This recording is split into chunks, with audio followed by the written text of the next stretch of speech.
Hello, everyone. Karen Good afternoon. Yarhi-Milo. My name is Karen Yarhi-Milo. I have the privilege of serving as the Dean of Columbia University School of International Public Affairs and at Idley E. Stevenson Professor of International Relations. It is a pleasure to welcome you to the Institute of Global Politics. We're living through a period of profound geopolitical strain and instability. The war in Ukraine continues to redefine European security. The war in Iran and broader instability in the Middle East carries global consequences. And the broader rules-based order faces strain, pressure from great power competitions and institutional fatigue. At moments like this, diplomacy becomes the practical work of navigating uncertainty, of maintaining cooperation, preventing crisis from widening. And this is why it is so important that we create a space where challenges like the ones I described can be examined with rigor and honesty. This is the work of what we do here at SIPA, and this is the work we do at the Institute of Global Politics. We convene policymakers, scholars, practitioners, and students to discuss the most difficult questions in international affairs with candor and a commitment to a serious dialogue. That level of engagement from our students right now, look at this room, reflects a deep sense of urgency about the world they are about to inherit and a determination to help shape it. We are especially thrilled to bring today's program together on such short notice and to see such extraordinary student interest in this conversation. That commitment is also reflected in our global partnerships, including our dual degree with Sciences Po. Do we have anybody from Sciences Po today? Yay! Which embodies the kind of transatlantic exchange that is especially vital today. It is, therefore, my privilege and honor to welcome Jean-Noël Barrot. Minister Barrot brings to this role a combination of intellectual depth, policy experience, and political leadership. Before assuming his current position as foreign minister, he served in key economic and digital portfolios within the French government, where he focused on innovation, regulation of the digital economy, and Europe's technological competitiveness. He has been closely associated with efforts to strengthen European strategic autonomy, particularly in the areas of digital governance, industrial policy, and economic resilience. He was trained as an economist, and having held several academic appointments, he also represents a generation of policymakers who move fluently between ideas and implementation. In his current role, he is at the center of France's diplomatic effort on Ukraine, European security, transatlantic relations, and the evolving architecture of global governance. More broadly, he's known for advancing a vision of Europe that is both sovereign and engaged, and that is capable of acting independently when necessary while remaining deeply committed to alliances and multilateral cooperation.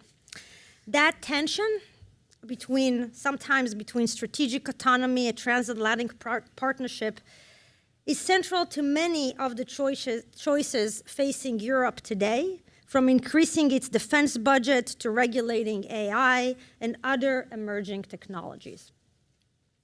After Minister Barrot speaks, he will be in conversations with our very own Jean-Marie Guéhenno. Where is Jean-Marie? Here he is. Whose leadership in international peace and security brings both experience and perspective to today's conversation. He is SIPA's Arnold Saltzman Professor of Practice in International and Public Affairs. He's the director of the Kent Global Leadership Program on Conflict Resolution, and he's director of SIPA International Conflict Resolution Specialization, and he is an IGP-affiliated faculty. Jean-Marie, thank you for guiding this important conversation. And my thank as well to our co-sponsors, the Alliance Program, the European Institute, and the Saltzman Institute of War and Peace Studies. Minister Barrot, we are honored to welcome you here to SIPA and to the Institute of Global Politics. Everyone, please join me in welcoming Minister Jean-Noël Barrot.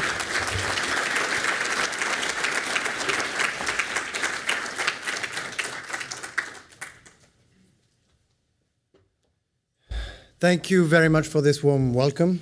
It's good to be back at Columbia. I'm saying back because 20 years ago, as I was starting my PhD, I spent a summer of research on this beautiful campus. I was not within SIPA, I was at the business school, but it was still a very wonderful summer. What I would like to discuss this afternoon is the role that we can expect Europe to play in the upcoming decades in the 21st century. We're now living through a moment of profound transformation, a moment when the world is not just changing, it is accelerating and also hardening. And many will tell that the trajectory is already written, that the 21st century will be defined by one single story, the rivalry between two superpowers, the incumbent superpower and the rising superpower, a rivalry that will inevitably lead to some form of confrontation, and that will force every nation and every one of us to pick sides. And the idea I would like to promote in front of you is that in this geopolitical equation, there is an unknown variable, and this unknown variable is Europe, and that Europe can dramatically change this geopolitical equation. But before I get there, let me say, as I was earlier at the United Nations, that force has never disappeared from international relations. It was never abolished, not by international law, not by global institutions. It was disciplined on a simple idea, one that French philosopher Blaise Pascal captured centuries ago: justice without force is powerless, but force without justice is tyranny. So the challenge has always been the same. Make sure that what is strong is just, and strengthen what is just. And throughout the 20th century, we've tried to strike this balance. After World War I, the League of Nations was a first attempt, an admirable one, but incomplete, because it asked states to renounce force without giving them the means to trust that others would do the same.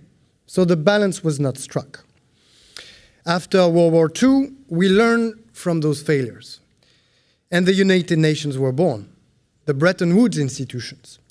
Those did not deny power, they organized it, they structured it, they made it predictable. Let's not be naive, the great powers did not embrace this system out of charity. They embraced it because stability, predictability, and order served their interests better than chaos. They also benefited from a privileged position with permanent seats at the UN Security Council and veto power. Without that arrangement, no lasting multilateral system would have held. And no country benefited more from it than the leading power of the 20th century, the United States of America. The US reaped extraordinary, exorbitant dividends from multilateralism. Security dividends. Through UN peacekeeping missions, the US relied on others to help uphold global stability. Through the non-proliferation regime, it avoided the spiral of a nuclear arms race. And through NATO, it did more than guarantee the security of the North Atlantic. It also created a market, one that sustained the strengths of the American defense industry. Security dividend. Monetary dividend. Under Bretton Woods, the dollar became the world's reserve currency. That meant something very simple. The US could finance their economy, but also their budget deficit, more cheaply than anyone else. Deficits became easier to sustain. Monetary dividend. And commercial dividend. Through the GATT, the General Agreement on Tariffs and Trade, and later thanks to the WTO, American firms, especially in finance and digital services, were able to scale globally with few barriers on their way. Yet things began to shift. The balance of power, carefully assembled over decades, started to loosen with the end of the Cold War. The collapse of the Soviet bloc was read in the West as final proof that the Western model had won. A world governed by law, organized by markets, anchored in democracy. The end of history was celebrated. At exactly the moment when actually history was starting again. The American hyperpower, confident and unchallenged, began to bend the very rules it had once defended. And for much of the world, this was not a moment of emancipation. It felt like supervision. The memory of colonial domination had not disappeared, nor the resentment of structural adjustment programs, nor the scars of unilateral interventions, and frustration gave way to something sharper, a desire for revenge. Russia saw NATO expansion as a form of aggression. China saw in liberal economics and human rights a system built without it. Across large parts of the world, multilateralism began to look less like a shared framework and more like a Western construction, a system designed by the West, for the West. And ignoring that perception does not make it disappear, just means that you no longer understand the world that you live in. Nowhere has this dynamic been more powerful than in China. A civilization that thinks in centuries. A civilization that sees itself not as a rising, but as returning from what it calls the century of humiliation, from the Opium Wars to imperial collapse. And the speed of that return has been staggering. In just 4 decades, China has transformed itself. Its share of global GDP rose from 2% to nearly 20%, a shift in the center of gravity of the world economy. This transformation lifted hundreds of millions out of poverty, and with prosperity came something else, ambition, to reclaim a central role in the international order and to stand, eventually, as a peer, if not more, to the incumbent superpower, the United States. And China has been methodical. It has mobilized every lever of power, deliberately, patiently, systematically. Economic power. Last year, China posted a trade surplus of over $1 trillion. That's not a coincidence. It is the result of a strategy, an aggressive industrial policy designed not just to grow, but to shape dependencies. Dependencies on rare earth, where China controls around 90% of refining, dependencies on supply chains, on shipping, on ports and logistics networks, spanning more than 150 countries through the Belt and Road Initiative. Diplomatic power. China invests heavily in influence, bilaterally, regionally, and globally. Through the Shanghai Cooperation Organization, it anchors its neighborhood. Through BRICS, it challenges the diplomatic dominance of the G7, positioning itself as the voice of a global South, dissatisfied with the Western-led order. And today, BRICS outweighs the G7, both in population and economic weight. Military power. The People's Liberation Army counts over 2 million personnel, the largest in the world. And China also fields the world's biggest navy by the number of ships, and a missile arsenal designed with one purpose: keep American forces at a distance. The objective is clear: secure its region, deter intervention, and over time, reach strategic parity. Put it all together, and the picture is unmistakable. China is not only raising, it is positioning itself to lead, to become what it believes it has always been destined to be, the Middle Kingdom. And as China rises, the US faces a familiar and dangerous trap, what some have called the Thucydides trap, described over 2,000 years ago, the tension between a dominant power and a rising one, a tension that often leads to confrontation. Look back to 5 centuries before Christ. Sparta faced it when Athens rose, and it chose war to prevent Athens from reaching dominance. The Peloponnesian War. 30 years later, both cities, Sparta and Athens, were exhausted by war, and then came a third actor, Macedonia, which went on to conquer the Greek world. Macedonia did not win by chance. It won because while others were fighting or confronting, it prepared, it reformed. Militarily, it forged a professional army, developed new weapons, and perfected the phalanx. Politically, it centralized authority and built a new disciplined elite.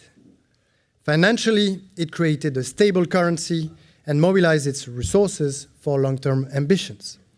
While others were exhausting themselves in endless wars, Macedonia was positioning itself as a third actor. And you might start thinking where I'm trying to go there. Today, in Washington, China is indeed seen as the defining geopolitical challenge of our time. And the response has been building through time.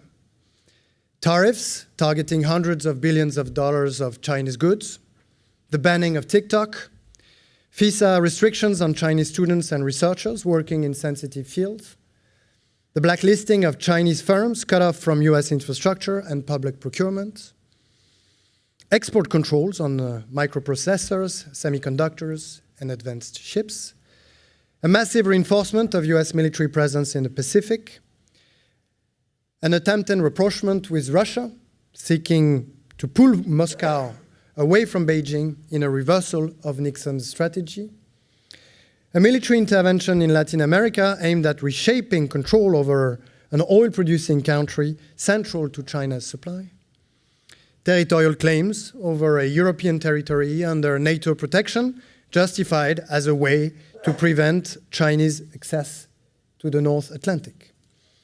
These are not isolated moves. They form a pattern, a strategy of containment.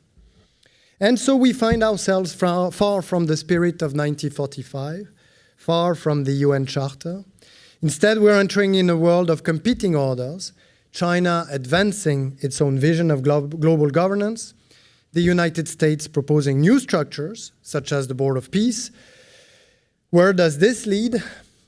At best, to a fragmented world split into spheres of influence. At worst, to direct confrontation between two permanent members of the Security Council, two equipped nations. So the question becomes, is this inevitable? Are we condemned to choose, to align, or to submit? I don't believe we are, because of Macedonia. Because in this equation that is complex, unstable, and still unfolding, there is one variable that can change the outcome. One variable that is not yet fully played, and that variable is Europe. Yes, Europe is the X factor in today's geopolitical equation. Why? Well, because this is where resistance to the brutalization of the world is indeed taking shape. Because from Southeast Asia to Latin America, across Africa, free people, and that are willing to remain so, are watching Europe, waiting for it to step up, and waiting for it to lead.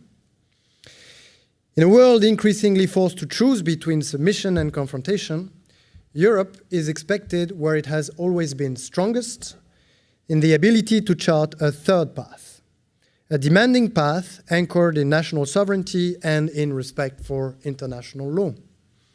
More and more states attached to their independence are refusing the logic of blocs. They are looking for balance. They are looking for space. They are looking for an alternative. And today, that alternative depends on one thing, a stronger Europe. And that is why Europe is, in my view, the X factor. Some would rather see Europe as a political organization weakened. Others would prefer it divided. Many would be more comfortable if it simply disappeared from the equation. On the Chinese side, the strategy is subtle. Beijing is working to bypass the Europe as a union, engaging capitals one by one, building bilateral ties, while skirting the EU institutions themselves. On the American side, the challenge is more explicit. In the National Security Strategy published in December 2025, Europe is portrayed as weakened, undermined by migration, constrained in its freedoms, repressive towards political opposition. A continent condemned to civilizational erasure, quote unquote. The logic is easy to see. A fragmented Europe is easier to dominate. A divided Europe is easier to align. A dependent Europe becomes a secondary player. But no, Europe is not on the brink of erasure. European civilization is not fragile.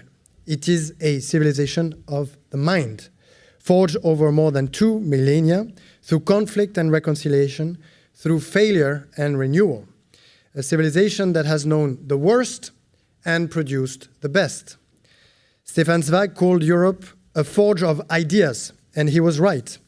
From the encounter of Latin, Germanic, Anglo-Saxon, and Slavic worlds emerged ideas that reshaped history, and it is precisely this capacity to absorb, to transform, and to create that gives Europe its civilizational depth. Europe was here before, and it will be here long after. This is a civilization that has faced division again and again, and each time found a way to rise above it. Europe has given so much to the world. It has shaped ideas, sparked revolutions, and defined what we mean by freedom and democracy. This continent gave birth to one of the most ambitious political constructions in history, the European Union. Born on May 9, 1950, in Paris at the Foreign Affairs Ministry, 8 decades of peace, 8 decades of democracy, 8 decades of prosperity. Look at the world today. 10 countries are candidates to join the European Union. What other political project inspires such attraction? And I'm saying 10, but that does not include Iceland or even Canada. In Tbilisi, in Georgia, on the Maidan in 2014, people stood together, waved the European flag, and singing the European anthem as a symbol of hope. What other political ideal inspires that kind of passion?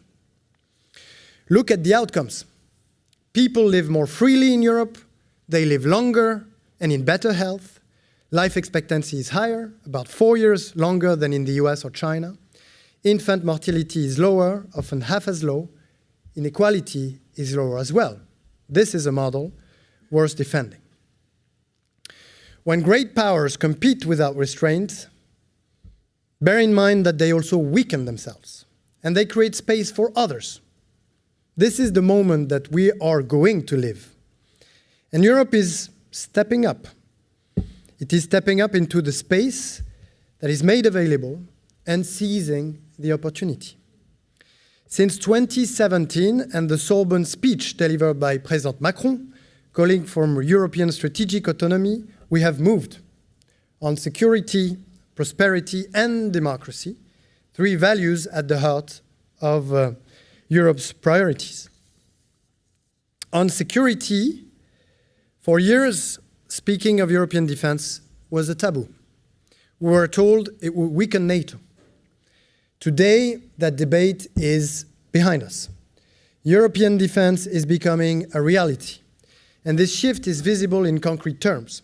New strategic frameworks, stronger coordination, greater role for the European Commission, the reactivation of the European Defence Agency, and new European funding instruments with a clear and assumed European preference. And sure, Ukraine has been a turning point. Some believe that Europe could not sustain Ukraine without the United States, that peace would be decided elsewhere. Reality proved otherwise. And as we are speaking, Ukraine is gaining ground after having survived one of the toughest winters in recent history, while Russia is failing militarily, with north of 1 million casualties since the beginning of this war, and more than 1,000 casualties per day on the front line. Failing economically as well, with an economy that is turning into a train wreck. And we're preparing for peace. We launched the Coalition of the Willing, and we built something new. Today, Europeans, together with partners such as Norway, the UK, and Canada, are delivering the bulk of support to Ukraine and preparing the security guarantees for the future. We support American diplomatic efforts, but we ensure that our interests are not overlooked, because peace cannot mean capitulation, and it can't come at the expense of European security. Summary, Europe is now taking responsibility for its security. On prosperity, European economy faces a dual pressure: Chinese competition and American tariffs. Even countries that once ran surpluses with China are now running deficits. Even Germany, along the industrial benchmark, has lost tens of thousands of jobs to China. The response must be clear, and now it's becoming to be. First, shelter our market from unfair competition. Europe is not just a marketplace, it is an economic power, and it must act like one. That shift is underway, and from steel to clean tech, from chemicals to automotive, Europe is deploying trade defense instruments. Tariffs on heavily subsidized Chinese electric vehicles are one example. European preference is no longer a concept, it is emerging as a policy. Second, strengthen competitiveness. A market of 450 million people must become a true economic force. That means less fragmentation, simpler rules, a deeper single market, capital markets union, integrated energy systems. All these reforms are on the table, and we are working to turn them into reality. Third, invest. Europe must invest more and faster in strategic technologies such as AI, quantum, space, and green tech. We have the capacity. Europe holds the largest pool of savings in the world, yet too much of it flows abroad. This is not sustainable, and it is beginning to change. Fourth, diversify. Europe is expanding its partnership recently with India to open new markets and reduce dependencies, because resilience comes from choice. And Europe has what investors are looking for: a stable currency, a predictable regulatory environment, world-class infrastructure, a highly skilled workforce. In a world of uncertainty, Europe offers something rare: trust. Security, prosperity, democracy. Europe's independence is about protecting freedoms. The freedom to decide, to speak out, to vote, to move, to pray. Our democracy and the rule of law are the guarantors of those freedoms. This is why we have done so much to protect our democratic space. Defending academic freedom, protecting the independence of science, preserving an open but regulated information space. A space where ideas circulate freely, but where choices are not dictated by opaque algorithms. This is the purpose of the regulation that were adopted recently. The rise in information manipulation and disinformation is dividing our societies and eroding democracy. This is a major threat, and that is why we're building a European democratic shield. We'll set up a European Center for Democratic Resilience that will bring together all the expertise and capacity across member states and neighboring countries to fight disinformation and protect our elections.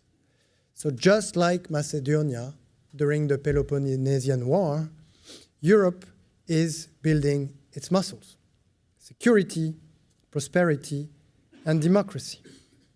This is how Europe is preparing itself for a world of rising rivalry between two blocs, not by choosing sides, but by building strength and power on its own terms. And in doing so, Europe is not just serving itself, it is actually serving the world.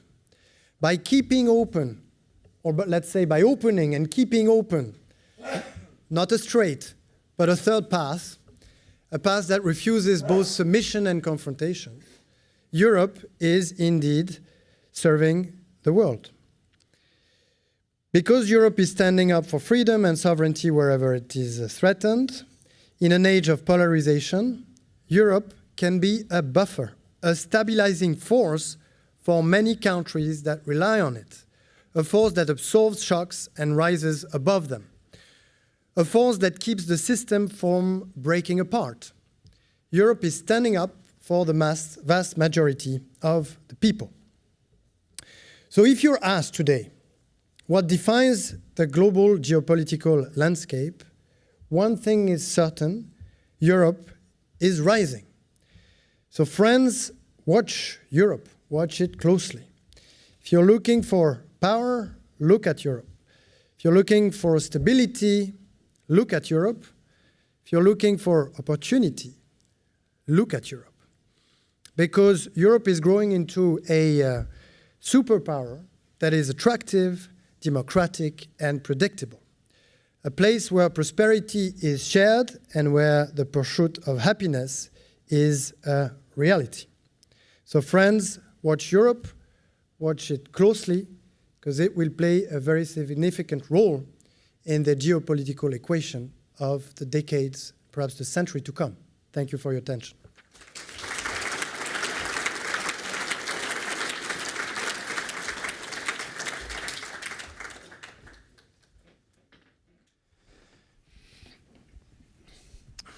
Minister, several decades ago, Madeleine Albright talked about the United States as the indispensable nation. And I think you just gave us a vision of an indispensable continent, Europe. Without Europe, we will have a world of confrontation at worst, fragmentation at best, as you described.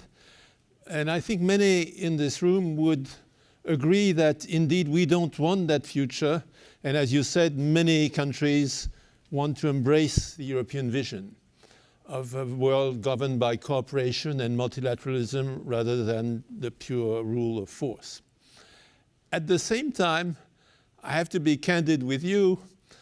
I think a number of people wonder whether Europe, the European people, are going in that direction.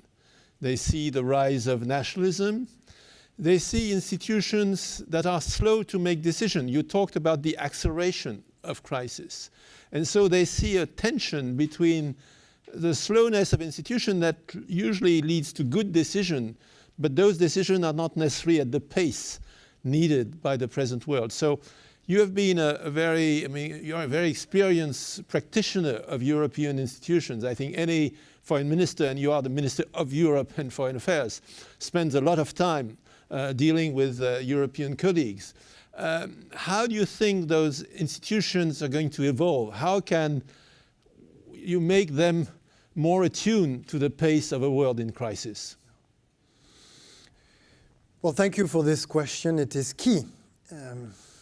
To me, the issue is not one of governance architecture.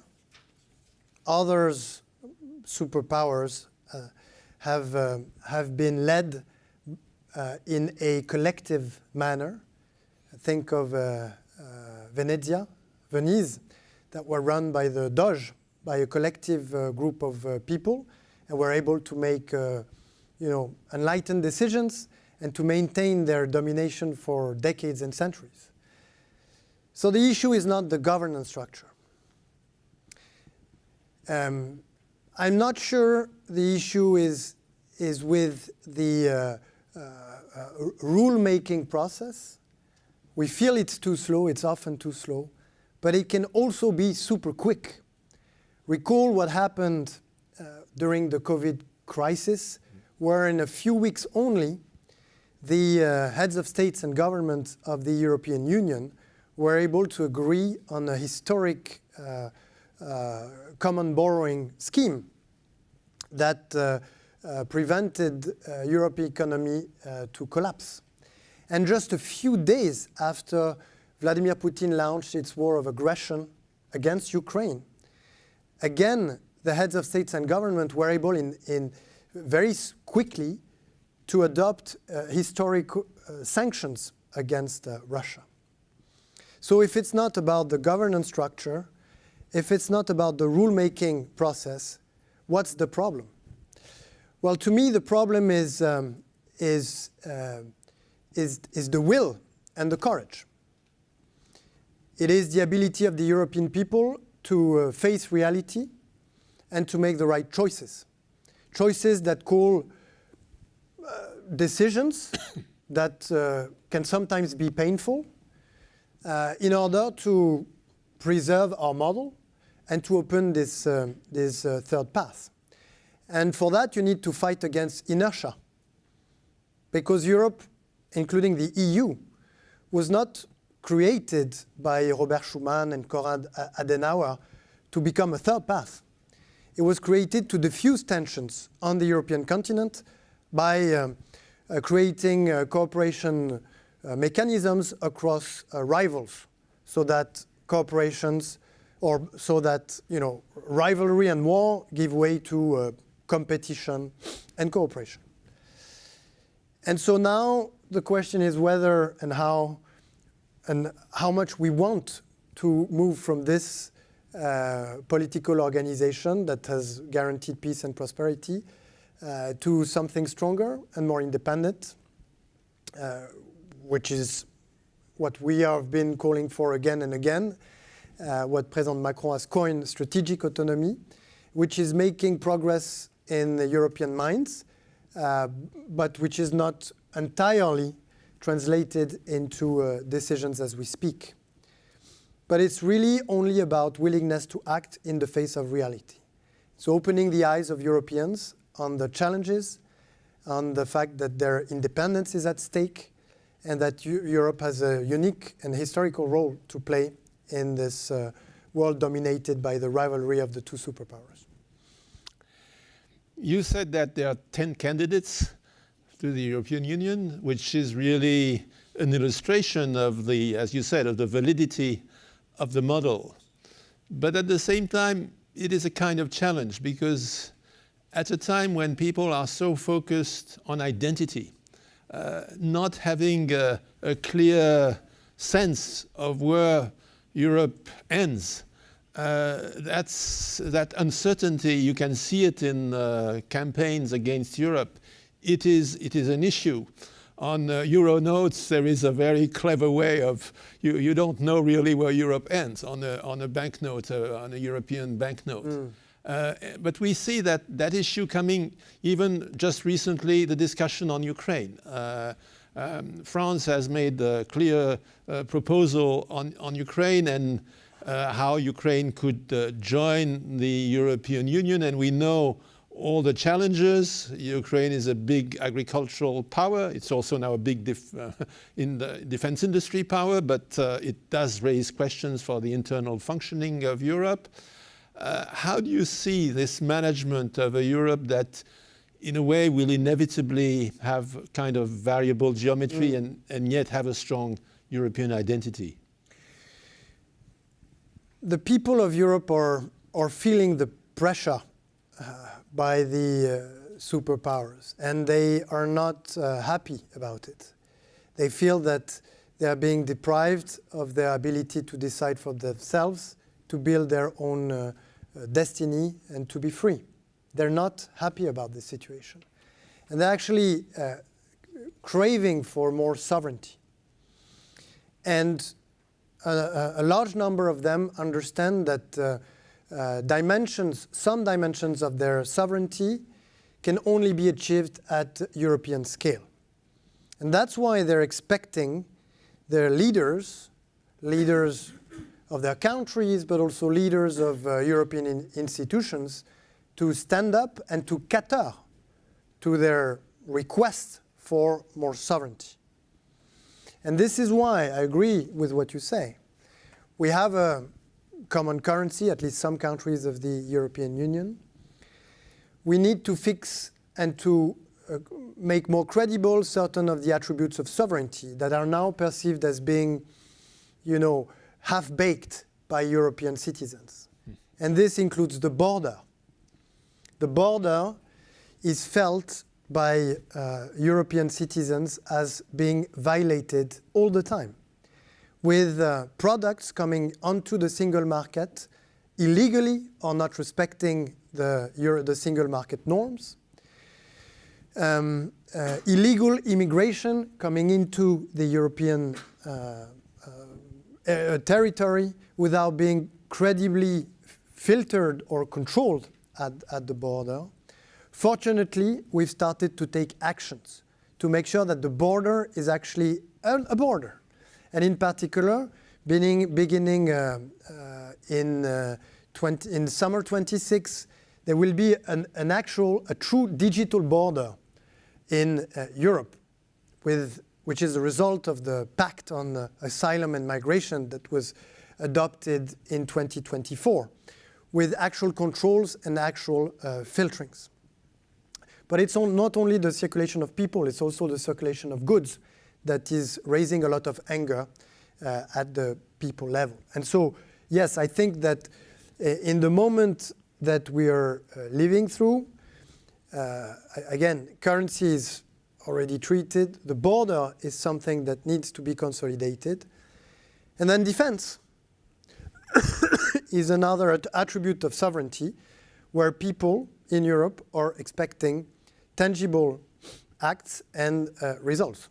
I think that the idea, which France does not support, of a European army has never been so popular as it is now in Europe, because it is an attribute of sovereignty. Now, what will happen if, in the face of the pressure that we are feeling more and more, that we are feeling the pressure of coercion, of tariffs, of everything else, what will happen if we, the leaders of Europe, do not cater to the aspiration of the European people for more sovereignty? What will happen? Well, they will seek sovereignty elsewhere. And they will go to those who've been doing that forever, the nationalist political forces. And that's the trap of history, right? You're under the pressure of superpowers. You have an open path towards more European sovereignty, but the superpowers do not even have to exert the pressure. You inflict the pressure on yourself by appointing nationalist leaders that are going to dismantle the solidarity links that we have created to be stronger and more sovereign, be it the EU or NATO. You see what I mean? Those who don't like the EU, as I was saying earlier, if nationalist parties or forces get traction in Europe, they will finish the job. Neither China nor the US have to do the job. They will finish the job instead of them. And so there is indeed an urgency to build those attributes of sovereignty. Is the EU, the 27, and perhaps soon a larger circle, is this circle the only one through which we can provide sovereignty to the people of Europe? No. Currency is not dealt at 27. Defense could be dealt in smaller circles. Border is dealt at a wider circle because Schengen is wider than the EU. And so we need to be pragmatic. We need to basically remain faithful to the single principle based on which the EU was founded, subsidiarity. Whatever is your purpose, make sure that you do it at the right level where power and responsibilities can be exercised in the most effective manner. Yes, but if I want to push you, I would say that in Europe, many people believe that Europe is not fully using the levers of power it already has. My colleague at Columbia, Anu Bradford, at the Columbia Law School, has written about the Brussels effect, the Europe as a normative power, which indeed it is. But in difficult situations, there are questions.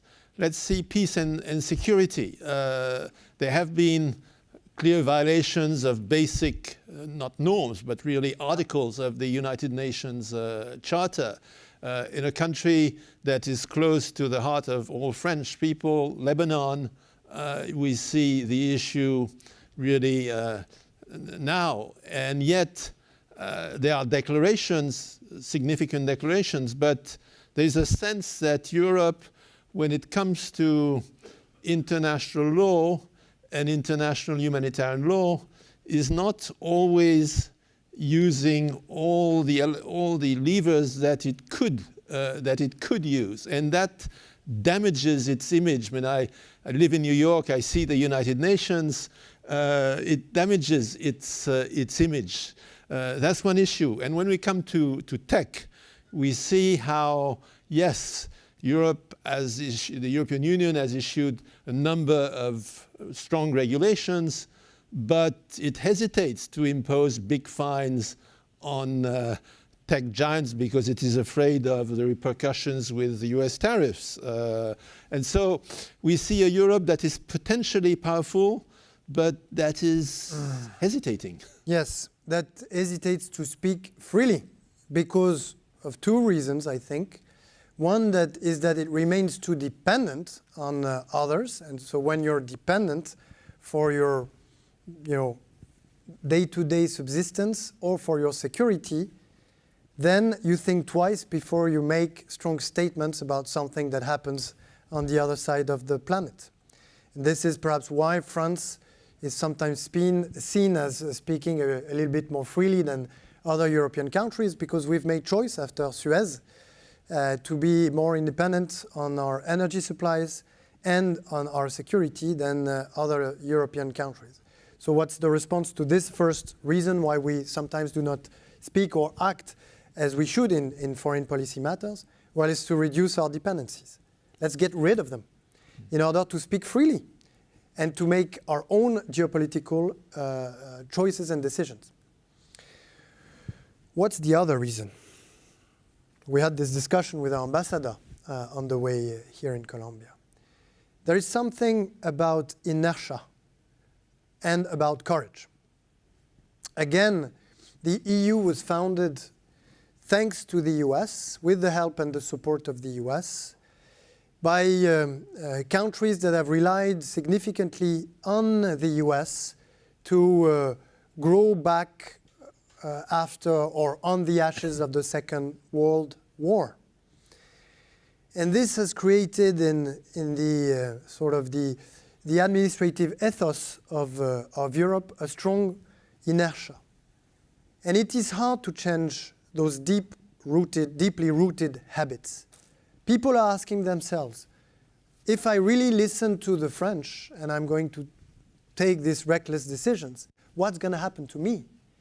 Am I not going to lose everything?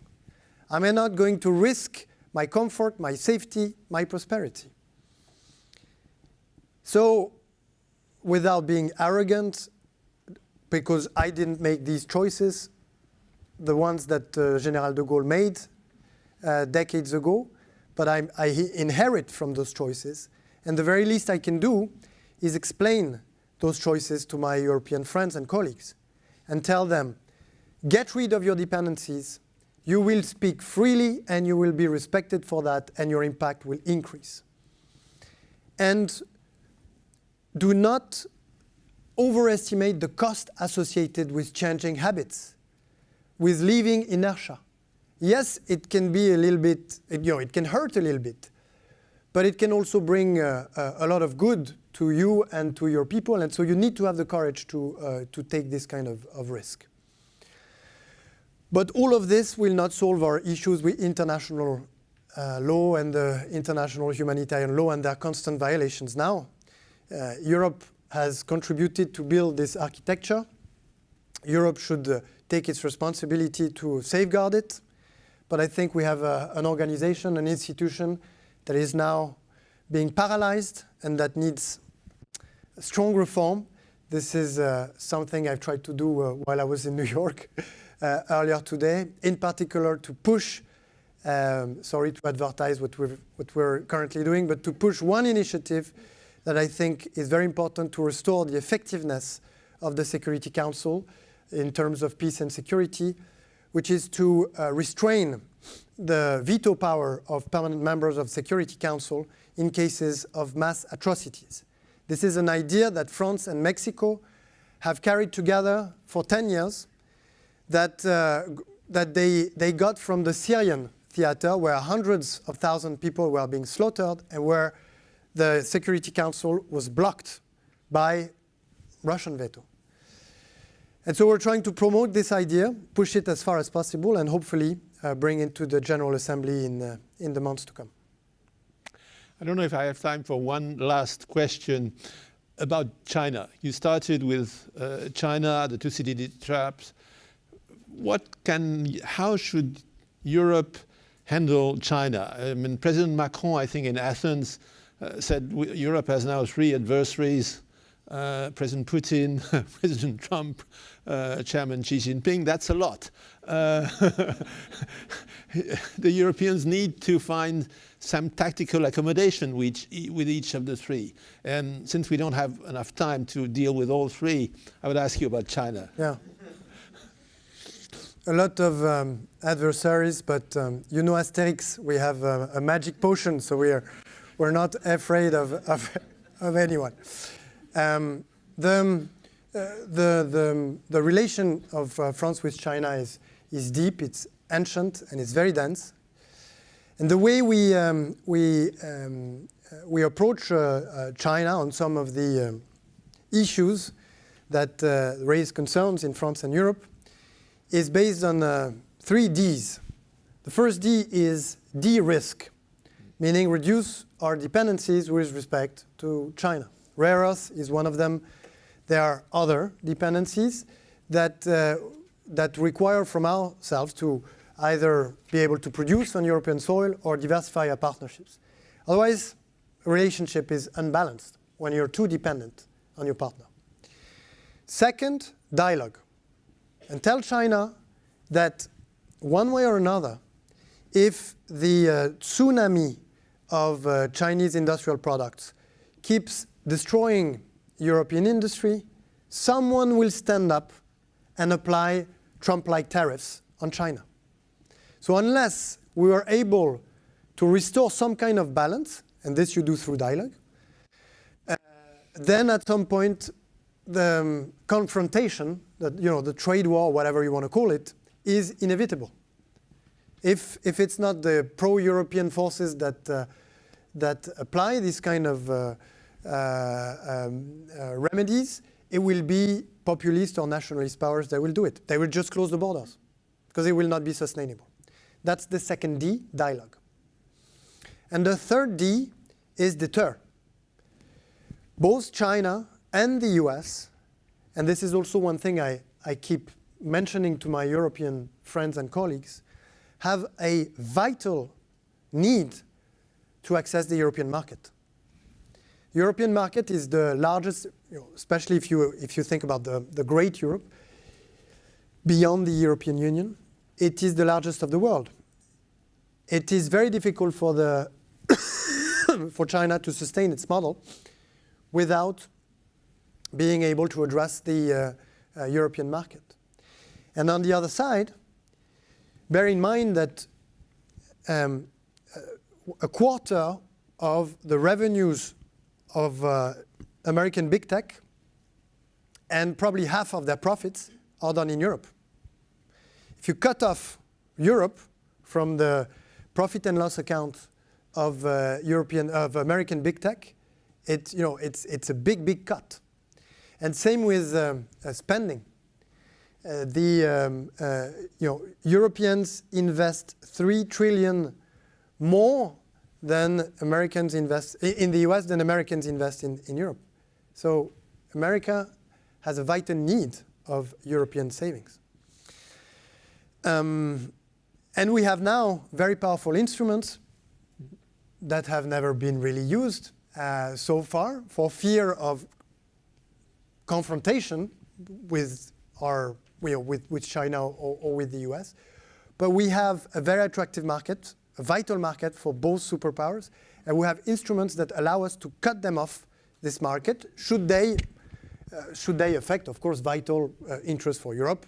And I would sort of I would not use the bazooka at the first occasion. But I'm saying, if it's about the survival of the European economy, if it's about the protection of electoral processes and democracy, if it's about protecting European borders or the integrity of European territory, then European has very powerful levers to overturn the decision that can be made by one of the two.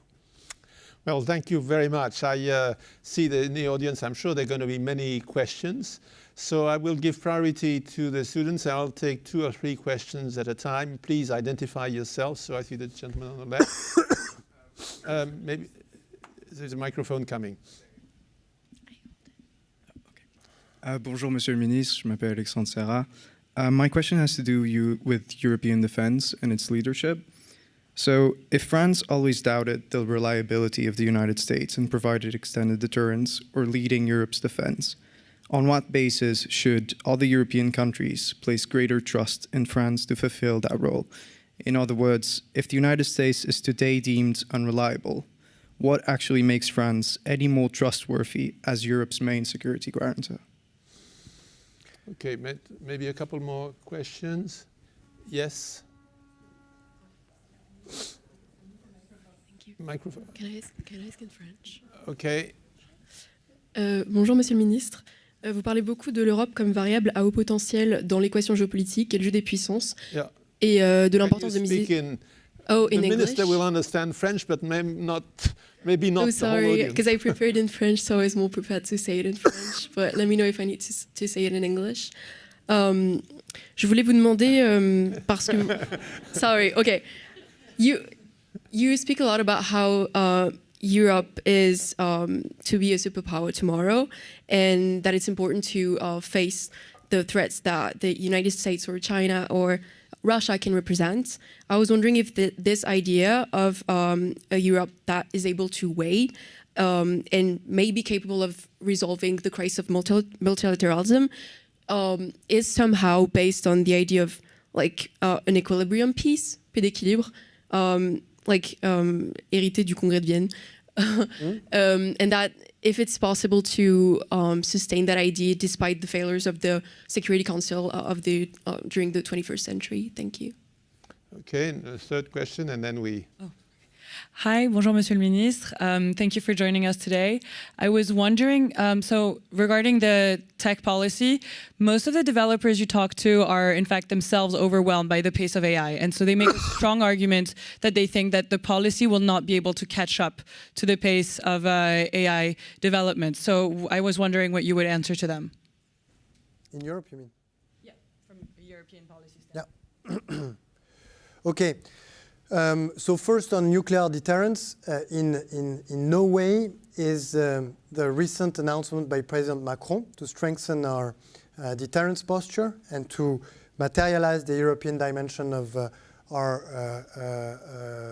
vital interest, which is called forward deterrence. In no way is all of this meant to substitute to the American nuclear deterrence in Europe.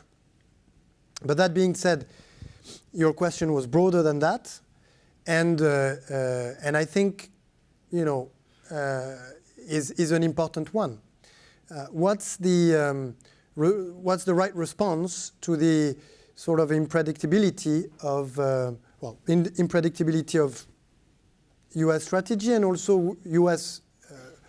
Willingness expressed that has been expressed for a long time now to review the level of their commitment within NATO. What's the right response? Well, you have two schools. One is to cry and to, you know, and to let yourself be seized by despair. And the other one is enthusiasm and saying that the time has come for Europeans to develop their own vision and capacity within NATO. And I think this is what we should do and take seriously what the US have told us for a long time now. Please pick up a bigger share of the so-called burden. And this is what we have decided to do, which I think is a good thing, including because it makes us gradually less dependent so we can speak freely, so we can have more balanced relationship with the other powers of this world. So I think it's great. The only thing is, of course, that it means big money, and so it requires choices, decisions, breaking habits, breaking inertia, etc., etc. I spoke about the Congrès de Vienne, Vienna Congress, and yes, it's more or less the idea. Open up a third path, and you will see that many countries in the world will join your coalition.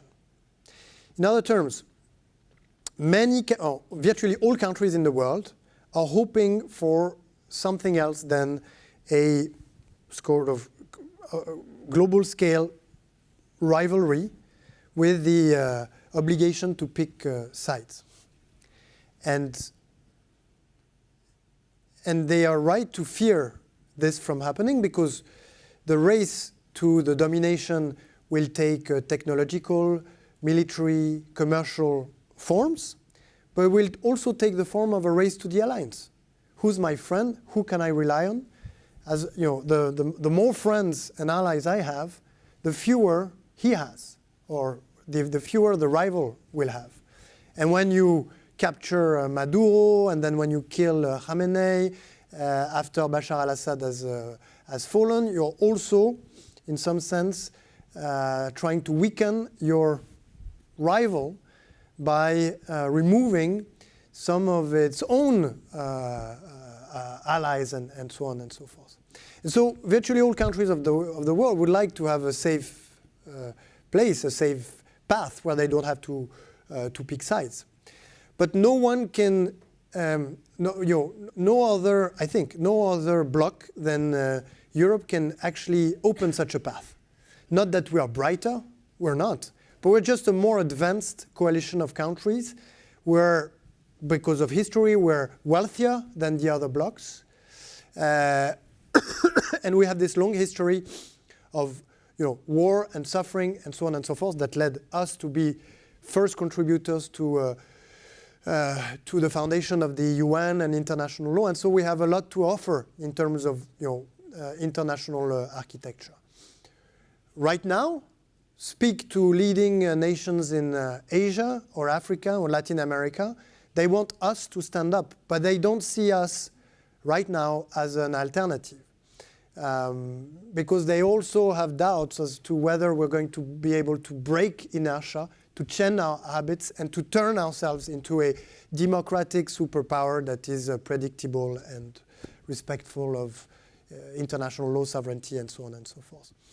And that's why I'm here, road showing that yes, Europe is on the verge of becoming this democratic superpower, and this is what President Macron has been doing also in his various travels, including recently in Japan and South Korea, where there is an interest for something else than having to pick sides or try to survive in between the two superpowers. And the last question was about digital. Yeah. Clearly, our dependencies are very alarming in terms of security, even though France is a bit of an exception, in terms of space and in terms of digital, in my view. This is why, to be really honest, because I was in charge of digital a few years ago, this is why we've been, and people have had a hard time reading us, but we've been super hard on the regulation of incumbent waves of digital technology, such as social network, marketplaces, the revolution of 10 years ago that we just did not see coming. So now we've taken one of the most ambitious set of regulations to impose certain rules to the providers of these platforms, and we're hoping that the Commission can enforce these rules, because otherwise, what's the point of having a Commission, And then, when came generative AI, we took the exact opposite stance. Why? We said to our European colleagues, do not regulate generative AI. And they were like, but I don't understand. You exhausted us with regulations on social network, and now you don't want to regulate generative AI. What happened?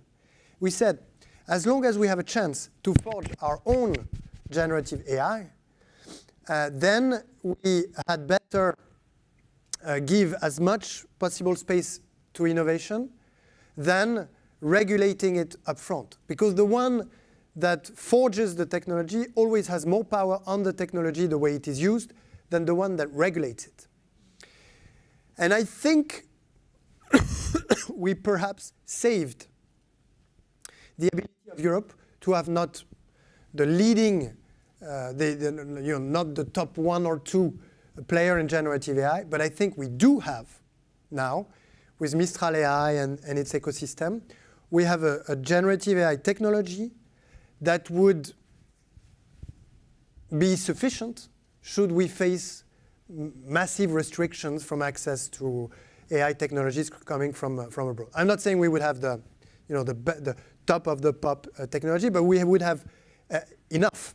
And so we've been able, by perhaps for the first time regulating a little bit more smartly than before an emerging technology, to give enough space and room for our own players to reach a stage where where they're not completely outplaced. Of course, we need to go further, and this is something that I hope to see emerge in a French-German framework, because I think these are two very significant driving forces when they get together and they agree on principles. So we're in the process of working together to make sure we have the right European champions in AI and quantum, but that we also have an environment where we see more and more innovation in this field. Yes, another round of questions. So the lady in the back.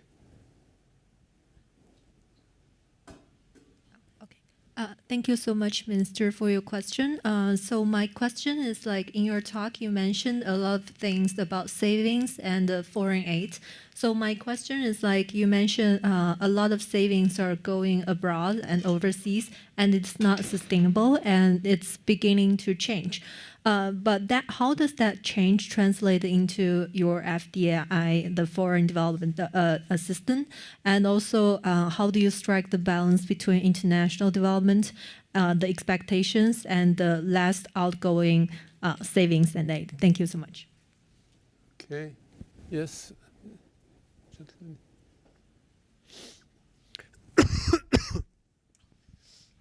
Thank you so much. My question is about the far right in France. You mentioned that we are in danger if the tsunami of goods from China come over, that we could have our own Trump in Europe. And now in France, the polls are pointing towards a very bad direction. What do you see as the main reason for this? What are you planning to do about this so that next year we can still welcome you here? Okay. And the lady in the back there. Thank you so much. Bonjour, Monsieur le Ministre. My question is actually pretty related to the one that was just asked. You mentioned earlier stability, algorithms, spread of information.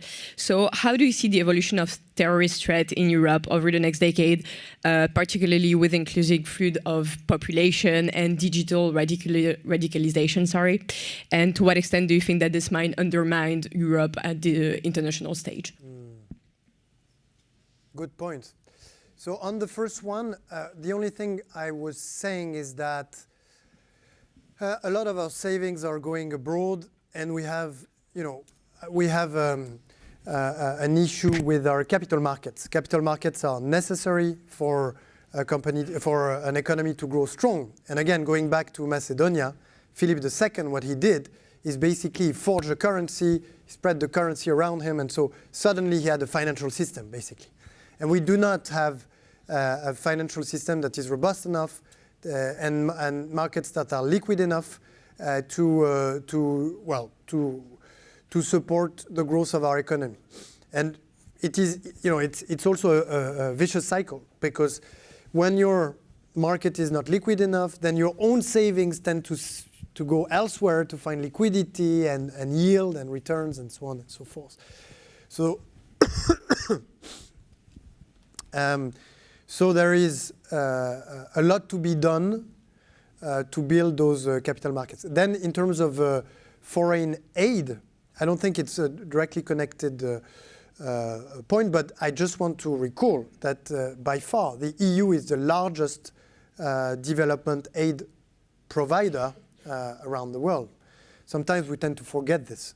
Sometimes we also tend to say that Europeans are being chased from everywhere, including from Africa. But this is just fake news and propaganda on social networks. I realized that looking at the numbers.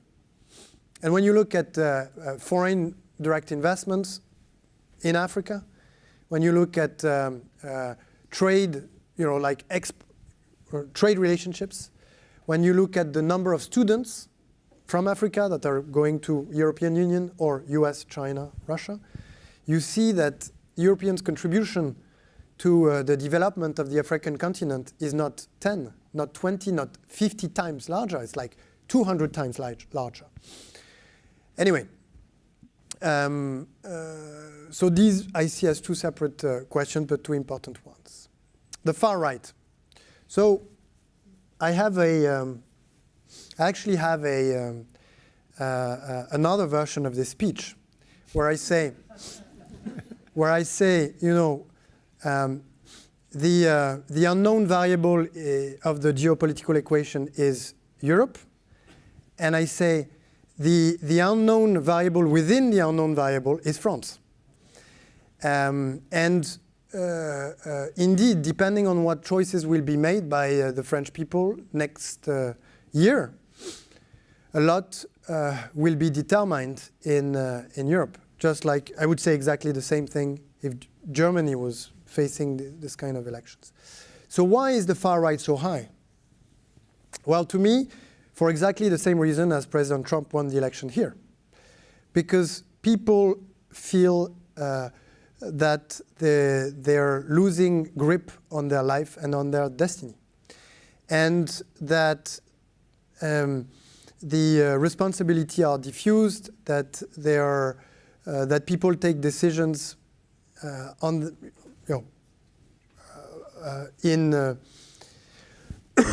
without reporting or giving accounts on these decisions, and people they're losing control.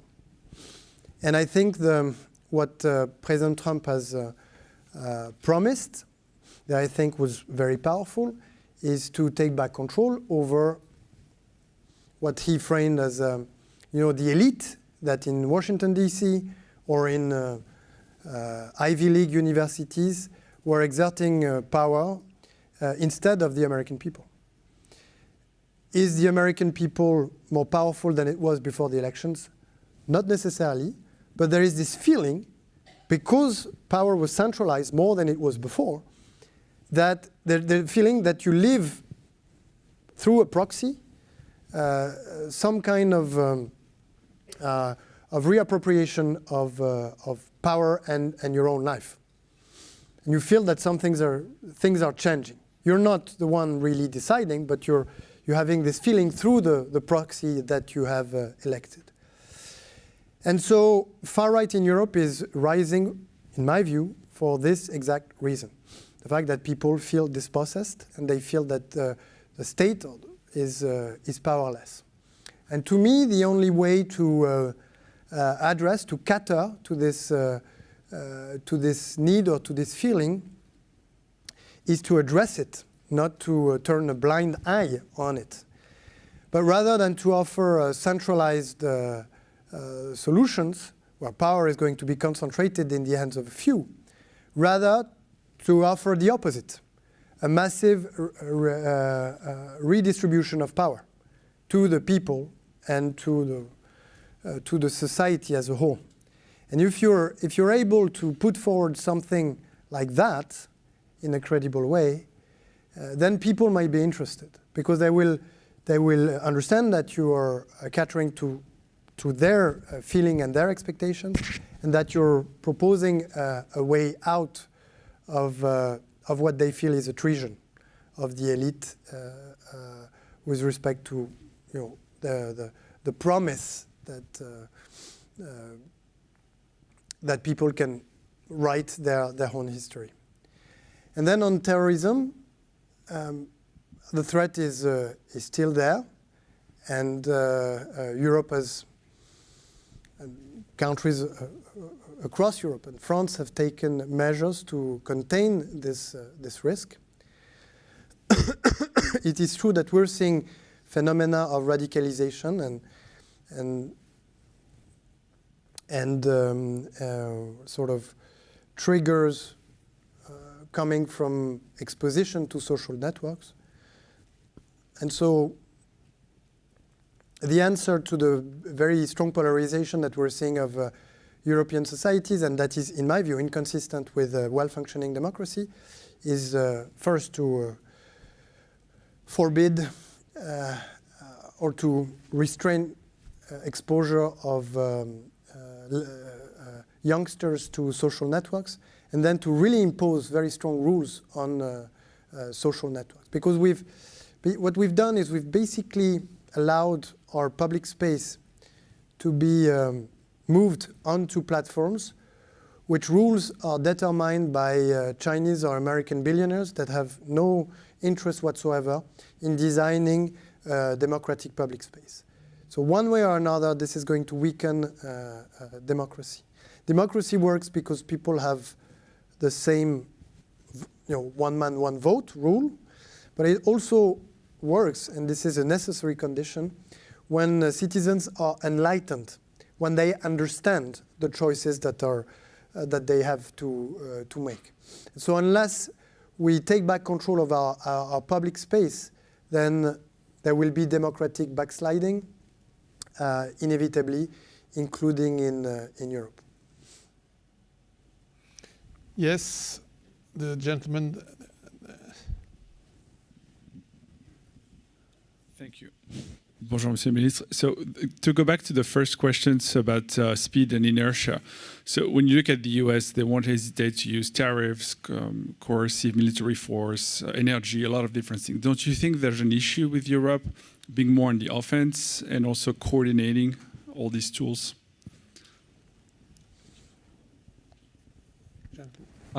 Hi, Mr. Minister. My name is Sardar, coming from Uzbekistan, MP Global Leadership Program. So my question is regarding your leadership skills. I know that France is doing a really great job on public diplomacy right now. So France was one of the first who released the tanker of CMA CGM from the Hormuz Strait. And from the backyard, European war with Russia, Ukraine. So I would like just to ask about your leadership skills, how you manage all of that conflicts. These are not my leadership skills. The leadership of the diplomats that are with me in my delegation. And one last question. Yes, on the right. The lady there. I will go back to your point. Bonjour, Monsieur le Ministre. You mentioned President Macron's visit to Japan and South Korea recently. I was wondering if you had any partnerships that you found especially vital, whether it be in Africa or in other regions of the world, in order to shift the focus away from the strategic competition between China and the US. Okay, I think that's, we don't have time probably for another question. So, Minister. The first question was about. Qui me l'a posé déjà? Yes. Ah oui, oui. Yeah. It's very easy, because on tariffs you cannot even blame the 27 blah blah blah. It's up to the European Commission to decide. It can be very quick actually, and whether you take the decision by yourself.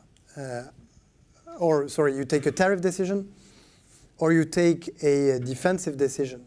We have adopted in 2023 a policy instrument that is called the anti-coercion instrument, that gives the ability to the European Commission to turn off access to the single market for companies, goods, services coming from a country that is exerting coercion on the EU or some of its member states. So it's very easy. But again, it's part of this sort of inertia where people still think that, WTO was basically the culmination of history, and that we've moved away from WTO rules, but that we're going to go back to them.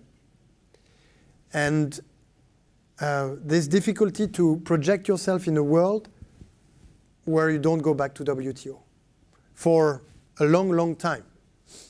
And so you still hope that by acting gently and by avoiding escalation, you're going to elicit benevolence by the other party, which I think is wrong in a geo-economical framework.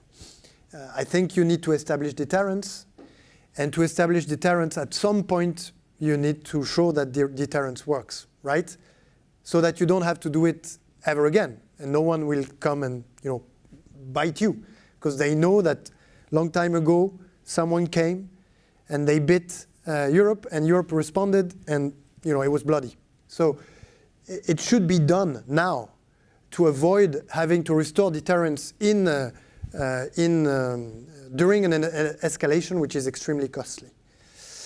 So fight inertia, build up courage is exactly what we need, and get Europeans to realize that, to get them to go one step further into the reflection. They will tell you, oh, you're asking me to act like I've never done before, to take risks I've never taken before. The answer to this kind of claim should be, do you really realize what's going to happen if you don't take this kind of risk? If you don't change your habit? Can you see where you're heading? And where you're heading is submission to technological, commercial, economic, military domination. Then comes the question on our leadership and French diplomacy. So yes, French diplomacy has always been very creative, and still is today. I was speaking earlier about the Schuman achievement in 9th of May 1950 with Adenauer. This is really blunt, and this is bold move for a diplomat, because at the time, 1950, 5 years after the Second World War, resentment between France and Germany was rising back to the highest levels. Why? Because Germany was recovering faster than France was. So everywhere in Paris, people were saying, let's hit hard on Germany's head while they're still considered losers of the Second World War. Otherwise, they will go stronger than us, and they will try at some point to attack us, to make up for their loss during Second World War. This was the spirit in Paris. And this foreign minister, what he did was exactly the opposite. He said, our dispute, we can diffuse it by pooling steel and coal, which is what you need to build weapons, basically. By creating sort of an area of free trade between our two countries, precisely those areas that were contested by France and Germany, because this is where steel and coal were located, which is what you needed to attack the other guy. To pool these resources and to create sort of a positive competition between the two. So this was very creative. And in recent times, think of Ukraine, for instance, since you mentioned it and brought it up, we've been able to come up with a solution for a problem that did not have solutions. What was the problem? Well, in order for the Ukrainians to be able to negotiate with Russia, you needed to give them the comfort that they could rely on some friends and partners for security guarantees, meaning whatever may be their choices, sovereign choices on territories, once they make these choices and an agreement is reached, this agreement is not going to be challenged by Russia down the road. And for this, you need security guarantees, so deterrence, that is credible enough for Russia not to try and challenge these things. So this was the problem. this should have been, or this could have been dealt with by NATO. And to be honest, many were thinking that this would be dealt with by NATO. But NATO was removed from the table by some members that said, no, let's not include Ukraine into NATO. This is unsustainable. And so there was, there was an impossible problem to solve. And what did France do is to reach out to the UK and to bring together a coalition of countries that have been working for the first time in their history on a joint planification of military capacity to address a continental scale problem, which is preventing Russia from reattacking Ukraine again. This coalition of the willing has a fully prepared planification, has a headquarters that is located in Paris, and is ready to deploy military capacity and forces as soon as a ceasefire is reached. Here is another example of trying to think outside of the box and never constrain yourself to existing formats or diplomatic standards.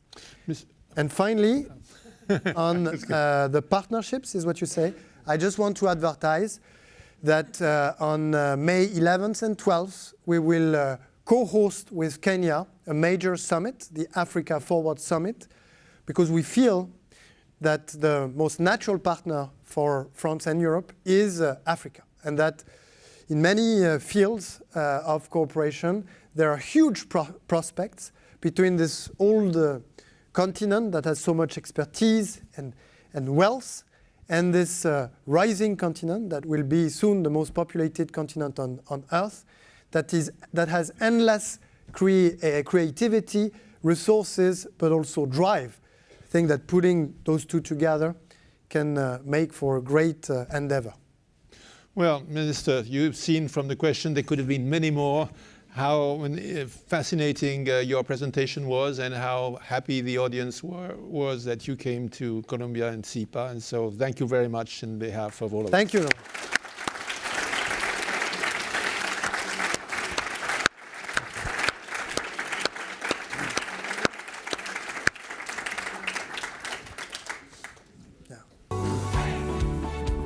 Voilà, maintenant on va laisser chez Fox News.